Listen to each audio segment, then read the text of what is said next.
So maybe you're new here, and you're wondering what we're all about. Maybe this will help. We hope that in this church you will find people who are welcoming and spiritually passionate. A place where relationships are a big deal. A place where you can worship God freely and intimately. A place to hear practical and relevant messages from the Bible. A place that wants you to be involved in serving this community. A place where you can be yourself and find friends. A place where you can grow into God's plan for your life. But most importantly, a place where you can find an exciting relationship with Jesus. Welcome to our church. We're glad you're here.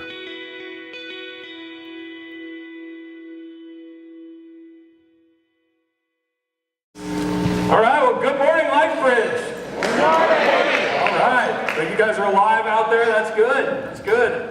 This morning we're in a series called Defying Gravity, and basically what that just means is we're drawing this parallel between this gravity that we all face every day that just brings us down. I don't know how many of you were like this, but when I was growing up, I liked superheroes, right? And in fact, I still like superheroes a lot. Like pretty much any superhero movie there is, I'm like, get an excuse to take my kids to, I still like them. But I grew up in the 80s, I liked superheroes, but I didn't like to read comic books because, well, there's just so many words, right? I mean, there's just a lot of work to read those comic books. So basically what I mean when I say I like superheroes is that I liked movies about superheroes. Now, you know this, if you grew up in the 80s and you liked superhero movies and you didn't read comic books, what was there? There was one superhero, right? Old school Christopher Reeve Superman. That was like it. That was it. When I saw this movie for the first time, my dad finally got a VCR when I was like 10. It was the coolest thing ever. And he rented this video and I watched this. This like changed my life forever. Because all of a sudden I imagined this like world you could live in where you could do whatever you want. This poster hung in my bedroom. This is like the exact poster that hung in my room. And I just used to sit there on my bed with my little chubby cheeks, my little chubby fingers, and just stare at this poster and imagine being free from the rules of gravity. And that's how this series is going. We're all bound by what's broken in the world. And we're looking at God's plan, big picture plan in the Bible, all throughout the Bible. We're going through the Bible in 5 weeks. We're looking at God's plan to break us free from that gravity or that brokenness, that thing that universally ties us all down, something that we just accept. And so here's what we did. Last week we looked at the Bible. We looked at the first 1,600 years after the Garden of Eden. God just kind of lets us go as a people, and he's like, let's just see where this goes. And we know the knowledge of good and evil, and we go, and what is it? What the end result is, without God's involvement, human beings end up like this post-apocalyptic, like Mad Max world where everybody's like evil all of the time. And so God does the first thing. The first thing that God really does, the way he acts, number one, we talked about last week, is he curses the world. That's God's first move. To try to fix what's broken, God puts the hurt on the world. And now today, what we're going to learn out is God then floods the world, right? And now we live in this world with tornadoes and volcanoes and pain and suffering and evil and everything. And now we live in this world and we're finding ourselves drawing back to God. So God kind of wipes the whole world clean, and then he starts over. And this is what he does. He forms a nation. That's what God does. That's what we're going to learn about today. And you have to get inside God's head, because this is how he works. He gets rid of everybody on the planet except for Noah and the ark, and there's animals, and there's 8 people in all, and they get off the ark, and then the world begins to repopulate. And God said, okay, now we're going to do things a little bit differently. Now I'm going to start a nation. I'm going to pick a people, and they are going to be my people. See, up until this point, there wasn't such thing as God's people and not God's people, just like everybody was either God's people or everybody was not God's people. depending on how you want to look at it. And so God hadn't really picked out his people. So he said, what I'm going to do is I'm going to form my own nation, my own people, and you guys are going to be a nation under me. And so we're going to define a little bit what that means today, but I'm going to put up here, what name, one nation under God? Now you got to listen to me when I say this. I am not anti-American, okay? I will bleed on the flag to keep its stripes red, right? So nobody stone me while I'm saying this. But we make a claim in the United States. We say, God bless America. We say we are a nation under God. We say, a lot of times you'll hear people talk about the Christian forefathers and that kind of stuff. And that's a claim that people have been making forever. In fact, the first one to make that claim was actually a guy named Constantine in 4th century. He was a Roman leader at the time, and he decided all of a sudden that they were going to be a Christian nation. And so he put crosses on the shields, and they went into battle, and they said, we are God's people. There was actually a time in history when England and France warred against each other in the name of God, right? Now here's what the kicker is. England and France were both part of the same church, right? Supposedly as part of the same organization. So they would go out, and before they went into battle, they would go up and bless their troops and say, hey, you're doing this in the name of God. The war cry in England was, in the name of God, we go forth. They actually went to war against each other, same side, same church, and everything. Many people have come along and said, we are a nation under God, and you get to the good old USA, we do the same thing. We're like, we're God's nation, we're God's people, or we're one nation under God. And I understand what's meant by that. But that doesn't work. That isn't, just biblically speaking, there's never a time where God gives any kind of blessing, any kind of individuality, any kind of special anything to any nation except for the one nation that he created and he started. So this is what God does. God starts with one man, Abraham. Abraham has kids. Those kids get bigger, they get into this large family, and the family gets bigger and bigger, and 400 years later they end up into this big, big nation. So here's what it means that they were a nation under God. I'll quickly look at this. As we go through this too, you'll notice in your program there's a study guide, because I'm going to cover a lot of stuff. I'm going to cover 1,500 years worth of stuff here. And if you look through that study guide throughout the week, there's some scripture verses kind of fill in the blank. And that's really in case you've ever just read the Old Testament and gone, what the heck? Why people are killing people and cutting off people's foreskins, and this is a good thing? Right? So that'll give you some context to understand what the world was like then. But this was what God was going to do with his people. He said they were going to be, I'm going to have direct leadership in their life. And I mean direct leadership. This would be like taking mom to college with you. Right? Can you imagine how fun your life would be when mom is in the dorm room, right? Sure you want to wear that? Are you going to do that? Or don't you want to clean up your room? Are you going to date that girl, right? God's leadership was very, very close and clear to them. And when I say close, direct, I mean there was a time where God led them around by a pillar of fire at night. And the big pillar would come down and God would say, follow the pillar. And they would be like, okay. And wherever it went, they just kind of followed after it. So it was God's direct leadership. The second thing is, it was governed by God's law. So if you get into the Old Testament, you read through Leviticus and Numbers and Deuteronomy, there are a bunch of laws. And if you've ever jumped in there, you're going to be like, this is weird, right? They have rules, they have laws in there about where you can poop. Yeah, and then, God got down to the details, okay? So there's a bunch of laws that are going there. They have, instructions to what to do when you have a skin rash, okay? So there's, these laws, and a lot of them are just what's that all about? And God gave, but it was very specific to that culture, to that nation, to that people that God was forming. Number 3 here, this nation had God's presence. Okay, so God would literally, I don't know how this works, right? Because God's present everywhere. But he did this thing where he would say, this is my presence. And he had 3 different forms of that. He had a tabernacle, which was this huge tent that he had the people make. And wherever this tabernacle was, the presence of God was. And then they built this ark thingy, and they couldn't touch it, and they carry around. You've all seen Raiders of the Lost Ark, you know what that is. And they just had this presence that went along with the ark. And then the third thing, they had the temple, and there was just this. God was very real. For these people, like every day of their life, they got up and they experienced God's presence and His view and stuff like that. And then the final one is a role in God's plan. So here's the big change. So if you go in and you start reading through the Bible, you will see these people like enthralled in God's plan. And God's plan, right? God didn't have to do this. But what God said is, I'm going to give you this like territory. I'm going to give you this huge territory. It's called the Promised Land.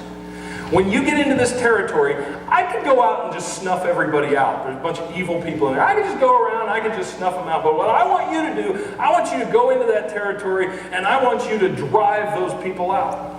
And so different than before the flood, God came along and said, I want you to be involved in my plan. And most of the story is the story in the Old Testament of these people going into the land and literally driving evil people out.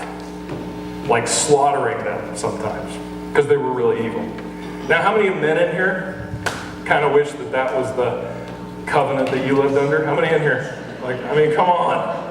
I work with spreadsheets and work on a notebook and stuff, right? No. If I was going to work for God, that would be like the best era to me. You literally go chop somebody's head off with God's power. Is anybody else with me there? I'm not feeling a lot of energy for that, but come on, that would be fantastic, especially when you got this promise that like God's with you.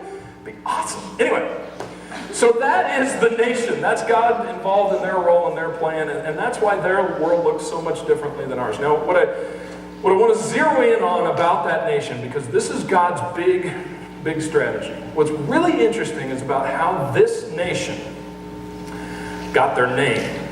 Right? Because back then, names were everything.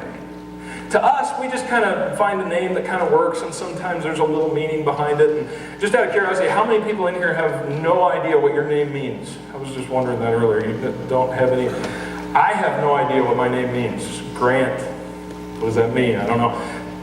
Got nothing. So anyway, we don't have any idea. But in their culture, the meaning of the name was everything.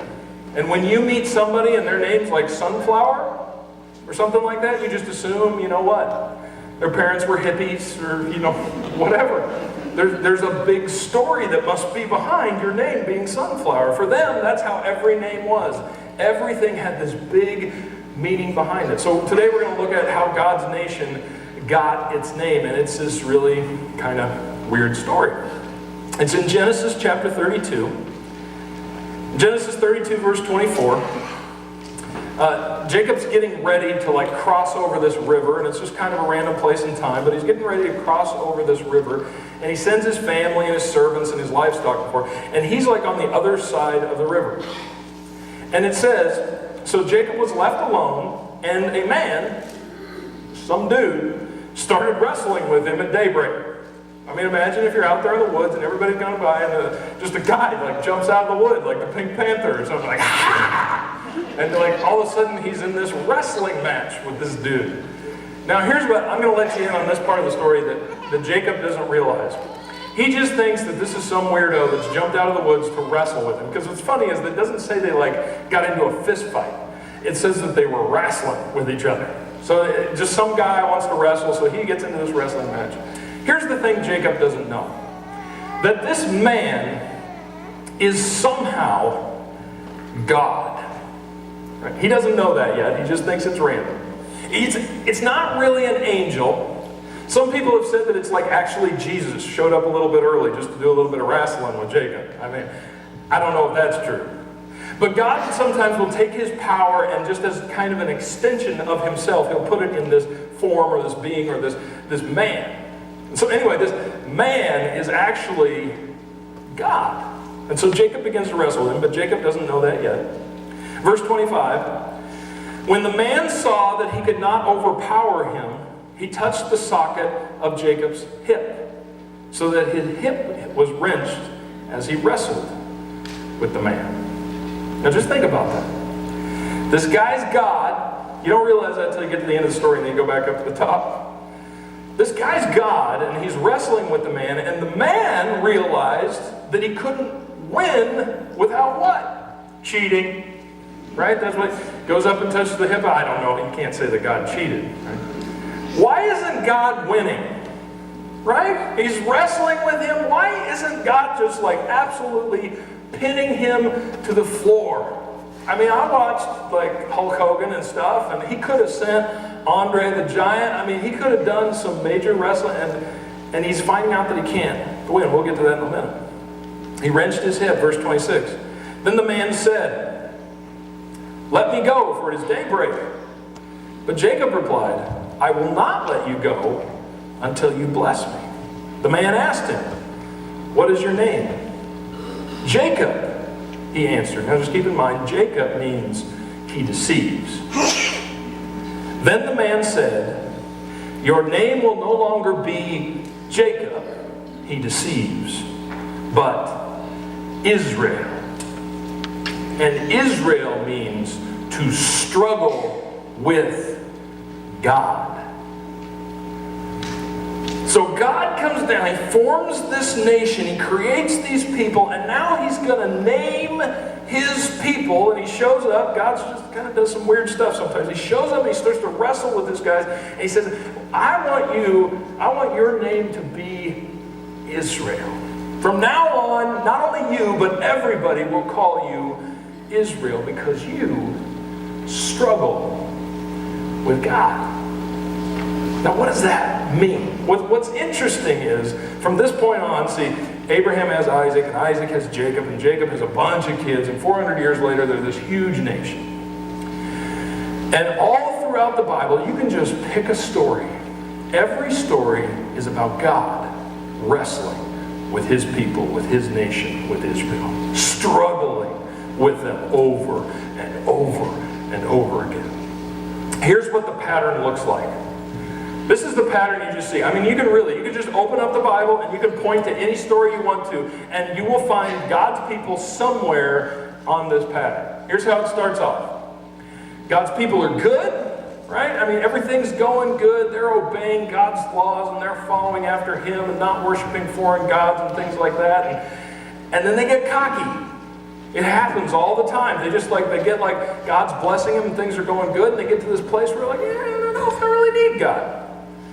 And then they sin. They worship other gods. They start sacrificing their children. They start just doing stupid things. And as a nation, they begin to sin.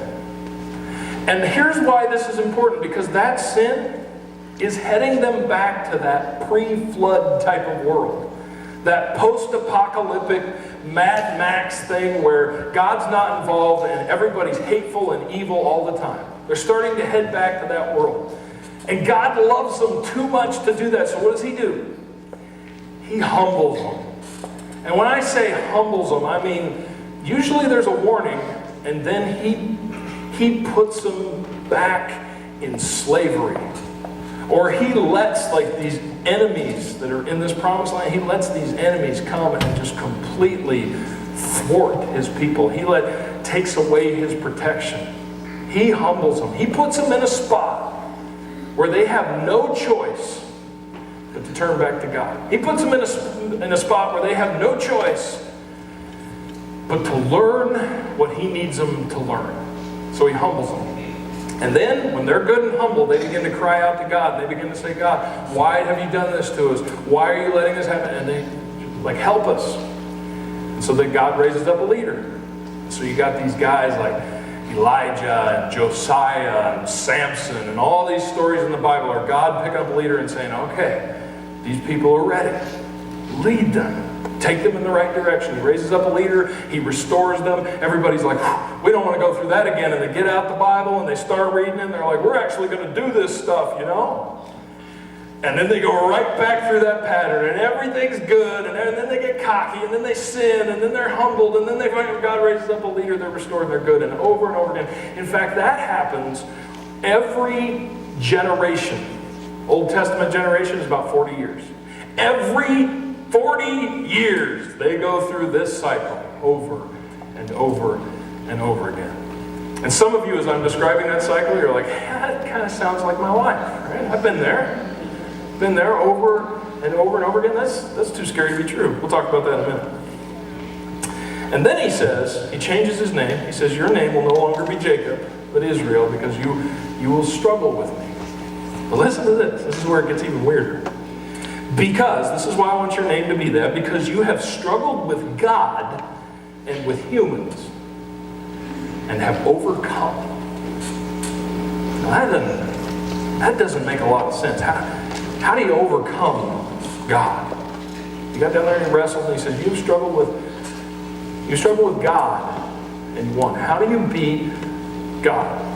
Now what Jacob doesn't know is that one day, about 1,500 years later, God is going to bring out of the nation of Israel a man named Jesus. And what's the nation of Israel going to do to Jesus? They crucify him. They kill him. They beat him. It's almost as if Jesus is coming back to finish the job that he started with Jacob. Right? Not to pin Jacob to the ground, but to let Jacob beat him for good. So they struggle over and over and over again, and finally God's kind of like, okay, fine, you win, kill me. And so they finally overcome God by crucifying him. And they overcome, and God lets them win. And it's like Jesus is finishing off that wrestling match that he started with Jacob. Now, let's finish out the story. Verse 30, so Jacob called the place Peniel, which means face of God, saying, it is because I saw God's face to face, and yet my life was spared. The sun rose above him as he passed Peniel, and he was limping because of his hip. And so for the rest of his life, Jacob walks around with this reminder that he wrestled with God, and he won. Now, I want to come to you very, very practically, because here's the thing. If you open up the Bible and you read all these stories that are throughout the Bible, there's a lot of similarities to your life. And then there's a lot of things that aren't very similar, okay? There's a lot of things that God's never going to ask you to do, okay? Abraham, this dude, you know what he did? He circumcised himself with a flint knife. I don't know if you heard me. Did you guys hear me? He took a flint knife, which is essentially a sharp rock. He didn't circumcise other people, he circumcised himself. Because how hard can it be, right? And so he comes up here, and he does that himself, and God's probably never going to ask you to do that, at least I hope he doesn't. And there's a lot of battles that you're going to go into, and God's not going to ask you to go in to fight those same battles and do those same things. So there's a lot of similarities that aren't going to always like align and everything.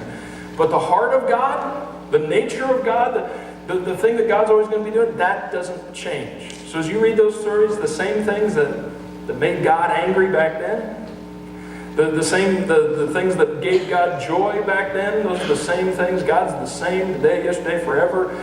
You can do that. So here's where I want to come. I want to come very specifically to you, and I want to say three things. First off, God wrestles with you. I don't know. God wrestles with you. And you can probably feel that in your life. You felt that happen. And he is coming to you every single day wanting you to lose. He's wanting you, he's longing. Everything in life is created around taking you to that next step. From going to the thing that he doesn't want for you, and you don't even want for yourself, but you don't realize it, and taking you to that place where it's good and it's better. God's wrestling with you. Do you know how you feel like how many people have ever potty trained a dog? Right? This is all the thing. You get really wrapped up in it during potty training time, right? There's nothing you want more than for this dumb dog to not pee where it's not supposed to, and then to go pee where it's supposed to. That's all you want in life. And you get pretty obsessed with it, don't you? I potty trained 3 dogs. Unsuccessfully, but anyway. Killed them all. But anyway, no, I didn't really kill them all and give away. Anyway, so you're out there, and the dog's out there. And why do we always do it? It seems like we're always potty training in the cold, right?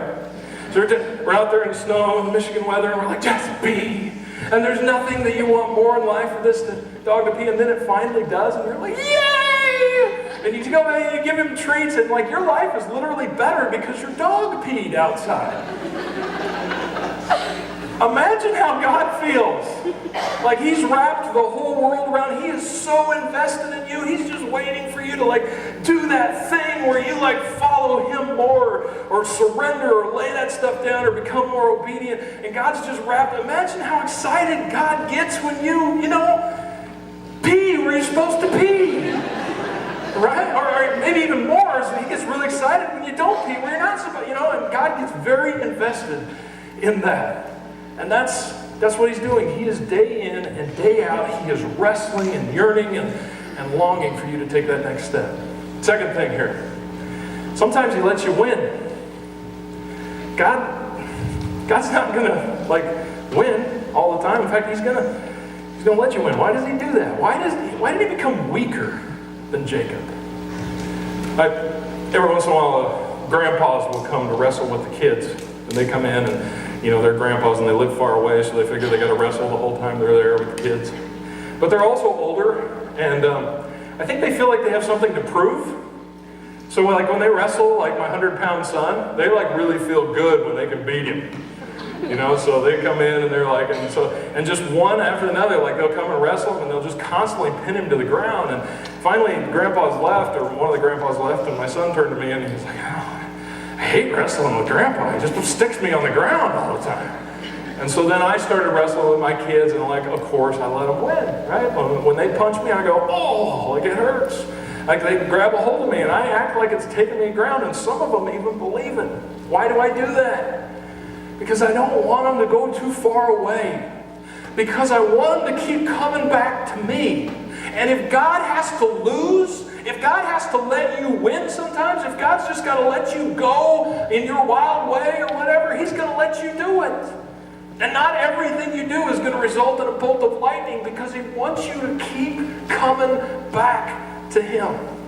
Sometimes he lets you win. And the third thing is this: winners never win. There's nothing you're ever going to, the only thing you're going to win is a hard road, a bad life. And God is just yearning and longing for you to come back and to follow his way, because he knows. He doesn't have any ulterior motive. He knows if you will just surrender and follow and go in the way that he shows you, that it is going to be good. And that's how he created the world to be. And we can get a little taste of that when we find ourselves back at the heart of God. So here's what my challenge is for you this week. Just let him win. Just let him win. You've been fighting an attitude that he wants you to have. You've been holding on to a sin in your life that you know he doesn't want you to have. You've been pulling around.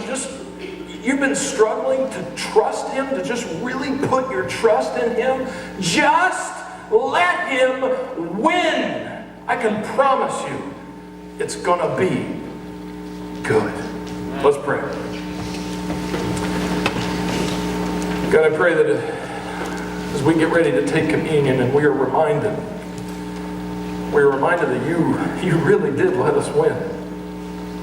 That you in the most ultimate way gave up so that you could give us life.